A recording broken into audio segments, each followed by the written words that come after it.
اقرأ باسم ربك الذي خلق خلق الإنسان من علق.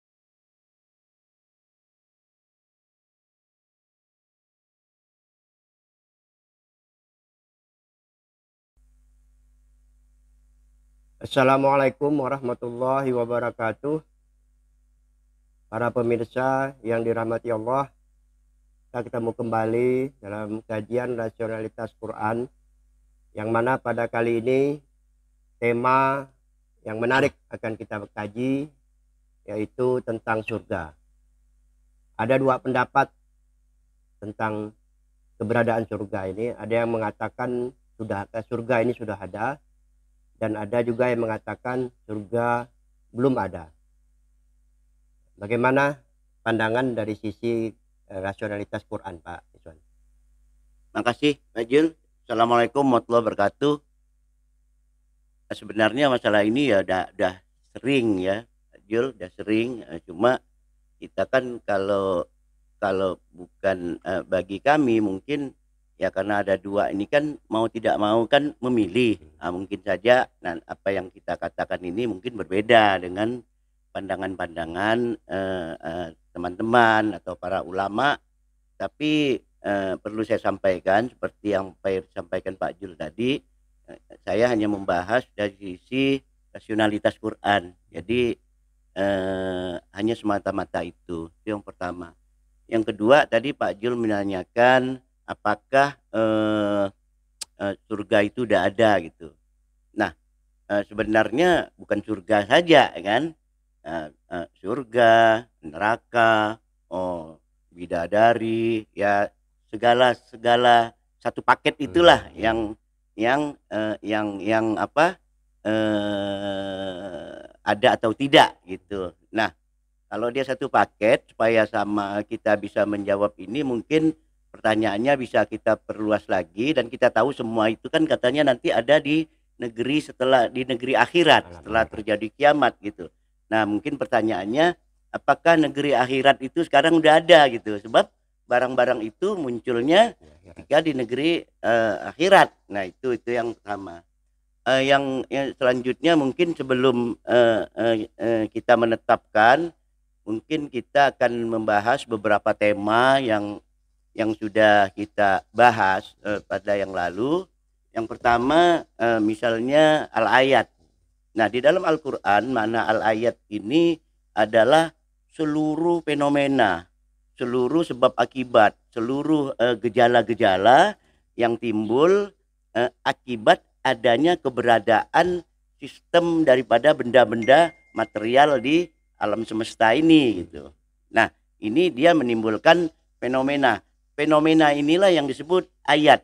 Nah, ayat ini segala sesuatu yang bersifat material dan sebab-sebabnya yang muncul atau momen-momen yang timbul. Nah, ini dapat kita persepsi apa yang kita lihat saat ini, atau kita rekonstruksi.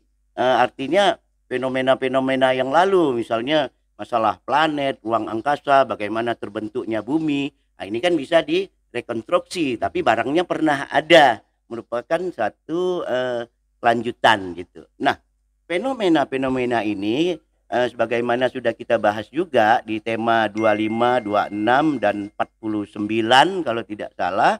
Nah, itu kita kelompokkan ada dua, yaitu yang merupakan teks-teks ilahi yang disebut ayat itu, ada juga yang kita sebut teks-teks alam. Jadi segala sesuatu yang ada ini yang bersifat material, segala akibat yang ditimbulkannya. Nah, inilah yang disebut al-ayat. Jadi al-ayat ini ada di dalam seluruh universe daripada alam semesta ini. Nah, wa fil ardi ayatun lil muqinin wa fi anfusikum afala tubsirun. Nah, itu yang Allah katakan. Nah, itu pertama al-ayat. Jadi kalau ketika kita katakan al-ayat, dia pasti adanya di alam semesta ini. Masalah kita belum tahu, belum mencapai, tapi dia ada gitu. Nah, yang kedua, kita juga sudah membahas tentang gaib, di mana gaib itu digunakan kata oleh Allah bahwa sesuatu yang sudah ada, sesuatu yang belum ada, itu kita tidak katakan Allah tidak mengatakan gaib. Nah, ini juga sudah kita sudah kita bahas, ada gaib. Kemarin kita istilahkan ada gaib persepsi, ada gaib abstraksi, ada gaib ilahi. Itu yang kedua. Yang ketiga, kita juga sudah membahas tentang qada, qadar, kun fayakun, kitab mubin. Nah, semuanya itu adalah proses-proses wujud di alam semesta ini yang selalu berubah, baik dari masa ke masa, baik dari satu tempat ke tempat lain, maupun dari bentuk satu ke bentuk lain. Artinya semua yang namanya wujud material itu adalah mengalami proses-proses perubahan. Dari masa lalu dia berubah, yang sudah lalu, sehingga pada masa kini, nah, nanti setelah itu pada masa depan, nah inilah yang dikenal dengan perubahan-perubahan yang kita sebut dengan negeri akhirat. Nah, jadi kalau tadi dikatakan apakah kalau ditanyakan tadi apakah negeri sudah akhirat sudah ada gitu. Nah, dari tiga ini tadi, bagi saya kalau kita lihat dari Al-Quran itu apa yang sudah dijelaskan itu, ya itu sudah dapat dipastikan negeri akhirat belum ada, karena negeri akhirat merupakan proses dari wujud material hari ini. Makanya Allah menginformasikan misalnya ketika terjadi kiamat, gunung meletus, gunung berhamburan seperti bulu-bulu segala macam. Nah, ini kan proses daripada perubahan wujud material ini gitu. Nah, itu yang pertama, belum ada. Nah, alasan yang kedua saya katakan belum ada, kita tadi sudah dikatakan al-ayat itu adalah alam semesta. Alam semesta. Nah, negeri akhirat Allah tidak pernah menyebut al-ayat. Surga Allah tidak pernah menyebut itu ayat-ayat gitu. Nah, itu yang ketiga. Yang ketiga tadi Allah juga tidak pernah menyebut bahwa surga itu gaib. Dia ada tapi kamu tidak lihat. Nah, itu tak ada satupun ayat-ayat yang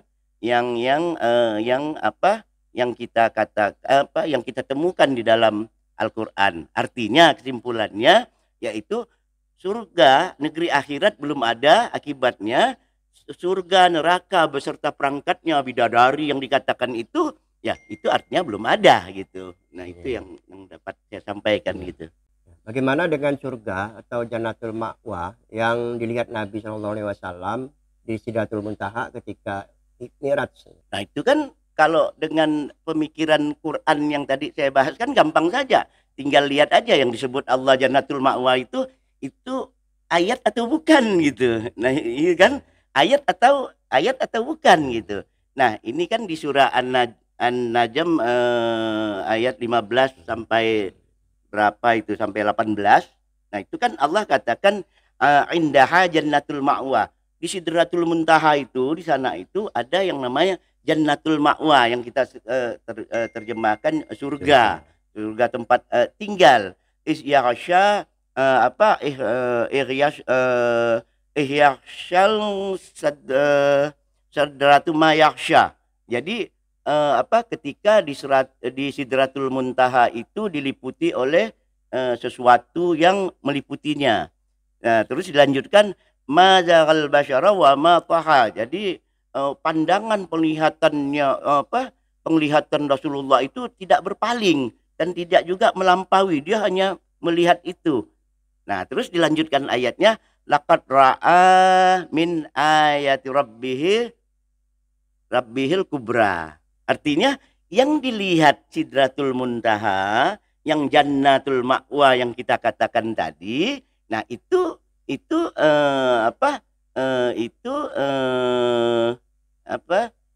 merupakan ayat. Artinya yang dilihat itu yaitu sebenarnya ayat-ayat Allah, alam semesta yang pada peristiwa Isra Mi'raj Nabi pergi ke adanya di alam ini, di alam semesta ini gitu.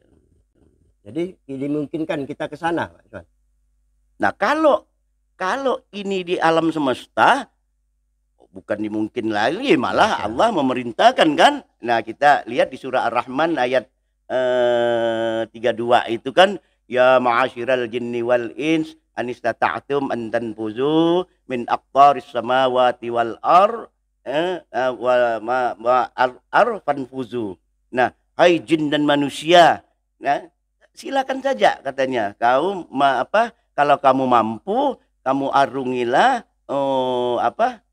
langit, kamu tembuslah langit dan bumi ini jika kamu mampu. Tapi Allah katakan la tanfuzu illa bisultan. Artinya untuk itu ya kamu harus punya kemampuan, punya ilmu pengetahuan, punya perangkat yang bisa mengarungi ruang angkasa. Artinya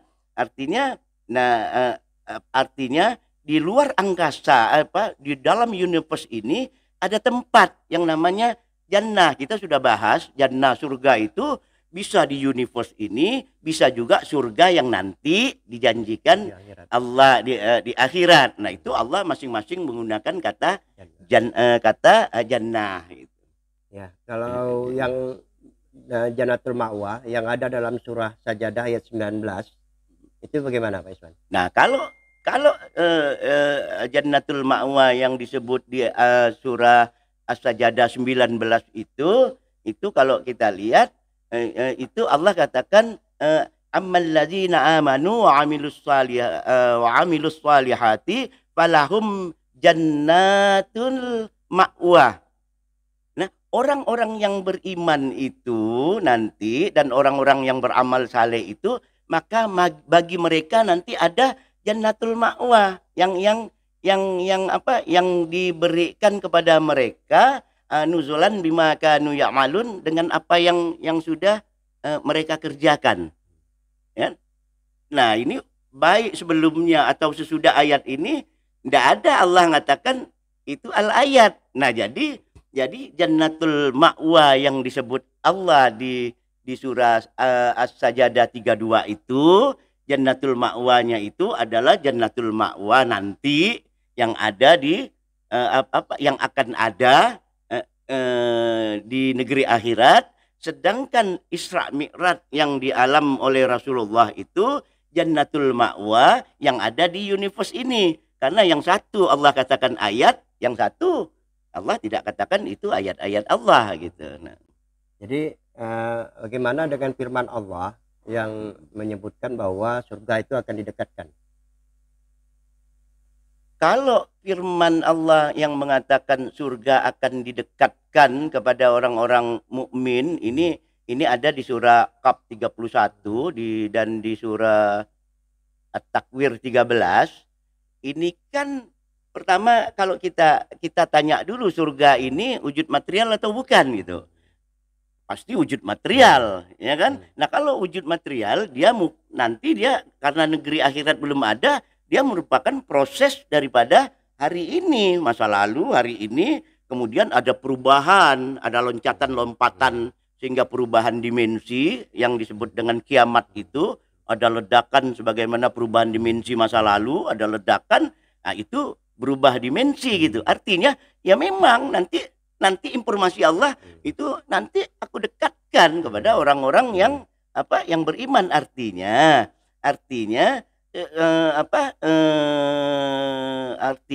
bahwa peristiwa pendekatan yang dikatakan Allah itu kan nanti setelah hisab, setelah kiamat gitu. Nah, ini artinya itu tidak bisa dijadikan hujah. Nah, itu surga kan tidak ada katanya. Nah, ini yang kita sampaikan gitu. Bagaimana dengan informasi yang selama ini kita pahami bahwa surga itu telah disediakan oleh Allah? Nah, hujah yang terakhir biasanya kawan-kawan ini, bagaimana kamu bisa mengatakan gitu padahal Allah sudah menyatakan ini loh sudah aku sediakan. Kita kan pernah membahas terjemahan, Pak Jul. Yang saya katakan terjemahan ini kadang-kadang jadi masalah. Nah, ini kita katakan kan udah disediakan Allah, artinya udah ada loh di sana, cuma kamu belum. Karena apa? Karena Allah sudah mengatakan itu sudah tersedia gitu. Ini kan bahasa Indonesia gitu kan. Nah, sesuatu yang tersedia ini bisa karena sudah dibuat. materialnya sudah dibuat atau sudah terjadi bentuknya, ya kan? Nah, kalau materialnya sudah dibuat, sudah terjadi, itu bahasa Arabnya qadama gitu. Kecuali Allah mengatakan Allah mengatakan misalnya sudah disediakan itu akdamat gitu. Akdamat lil muttaqin. Jadi surga yang sudah aku sediakan kepada orang-orang yang takwa gitu. Nah, itu yang kedua. Yang kedua, ada juga dia ada terjadi itu sudah ada akibat pekerjaan tangan-tangan manusia, pekerjaan hasil pekerjaan gitu. Nah, itu namanya kasabat. Makasabat, ya kan? Nah, itu tidak dibuat gitu. Nah, di sini Allah menggunakan kata uiddat lil muttaqin. Dia menggunakan kata adada. Adada ini di dalam bahasa Arab artinya perhitungan, kalkulasi dengan menggunakan suatu perhitungan yang suatu perhitungan yang matang gitu. Artinya sesuatu yang sudah kita perhitungkan. Misalnya hari ini tanggal 31 ya. Nanti akan terjadi tanggal 30 itu namanya adada. Jadi di sini Allah mengatakan uiddat lil muttaqin, ya kan? Artinya yang sudah aku perhitungkan, yang sudah aku kalkulasikan. Iddah itu perhitungan. Misalnya seseorang melahirkan, dia katakan nanti iddah kamu itu misalnya hari ke-41. Masa idahnya selesai hari ke-41. Artinya itu akan terjadi setelah melalui proses-proses, ya kan? Nah, oleh sebab itu, karena dia material, dia juga melalui proses, ya kan? Proses masa lalu sampai hari ini kita lihat alam ini ada. Nah, itu semua dengan perhitungan. Jadi kata Allah, nanti di surga itu Allah sudah menyediakan, artinya, tapi Allah tidak mengatakan kata akdamat atau kasabat begitu kan. Allah mengatakan uiddat, artinya yang kejadian nanti itu sudah kuperhitungkan. Artinya yang munculnya nanti ya nunggu perhitungan Allah itu sampai. Nah, tapi Allah sudah menghitung, itu sudah ada gitu. Nah, ini perbedaan karena bahasa, perbedaan bahasa yang menyebabkan mungkin kita salah atau keliru di dalam mempersepsi dengan bahasa Indonesia ini. Yang kita tahu kan kok yang namanya sediakan kan barangnya sudah ada. Itu kan kalau barangnya yang sudah ada itu kadama tadi, kadim, biasa di orang belajar tauhid itu kan Allah itu kadim, Allah. Nah, itu sudah ada gitu, sudah ada. Tapi di sini dia menggunakan kata uiddat. Bagaimana dengan hadis tentang surga yang diceritakan atau dialami oleh Rasulullah? Nah, kalau hadis ini banyak ini ya Badul. Tapi kalau yang pertama saya katakan bahwa 1000% saya percaya kepada Rasulullah. Itu tidak ada diragukan lagi. Ya. Tapi hadis ini kan bahasa Arabnya berita, kisah. Ya kan? Hadis ini cerita yang dirangkai, dibukukan, dikodifikasi, dinamakanlah hadis, gitu kan? Artinya saya percaya 1000% kepada Rasulullah, kepada apa yang dikatakan Rasulullah. Yang perlu saya sikapi, yang perlu kita sikapi ini orang yang menceritakan Rasulullah itu benar apa enggak. Oleh sebab itu ada hadis palsu, ada hadis lemah, ada hadis macam-macam. Itu kan menunjukkan ada cerita yang tidak benar gitu. Kalau semua yang namanya hadis pasti benar, kita enggak mengenal ini gitu. Nah, di tema 1 juga kita sudah mengatakan bahwa Al-Quran adalah sumber primer, sedangkan hadis, berita-berita itu sumber sekunder. Jadi apapun hadis harus disesuaikan, harus diverifikasi dengan Al-Quran. Nah, kalaupun kita memaksakan pengen membenarkan hadis-hadis itu, kita harus kita sesuaikan dengan misalnya apa yang dilihat itu, oh itu hanya simulasi, hanya penampakan, sebagaimana Fir'aun digambarkan, tapi bukan yang sebenarnya. Nah kalau simulasi tidak ada masalah. Simulasi itu kan hanya simulasi, barangnya belum ada gitu kan. Nah ini kalau bicara kita hubungkan dengan hadis. Jadi yang terpenting mengenai masalah hadis itu adalah apapun yang ada di dalam hadis, karena dia adalah sumber primer, hadis tidak boleh bertentangan dengan Al-Quran. Saya kira di seluruh dunia Muslim para ulama menyepakati hal ini. Ya, jadi apa yang dapat kita tarik kesimpulan dari kajian tentang surga ini, Pak Iswan? Jadi kesimpulannya itulah yang tadi saya katakan. Ini saya pandangan dari rasionalitas Al-Quran gitu. Boleh saja misalnya didiskusikan, oh salah dalam pandangan ini. Nah, saya berarti karena kita berbicara soal rasionalitas, ya ajukanlah ayat-ayat Al-Quran yang jangan Al-Quran yang kita sampaikan dibantah pakai hadis. Nah, ini kan enggak selevel ya kan. Nah, jadi kesimpulannya dalam kajian ini ya jelas negeri akhirat belum ada dan akan ada setelah mengalami proses kiamat, adanya perjalanan perubahan adanya perubahan perkembangan dan pertumbuhan daripada bentuk-bentuk material ini. Nah, jadi kesimpulannya ya negeri akhirat belum ada. Akibat negeri akhirat belum ada berarti surga, neraka, bidadari itu belum ada. Tapi karena sudah diperhitungkan oleh Allah dengan ada tadi, mu'iddat tadi, dia pasti ada karena perhitungan Allah tidak pernah meleset. Nah, jadi itu yang dapat kita dapat simpulkan dari apa yang kita bahas hari ini. Terima kasih Iswan.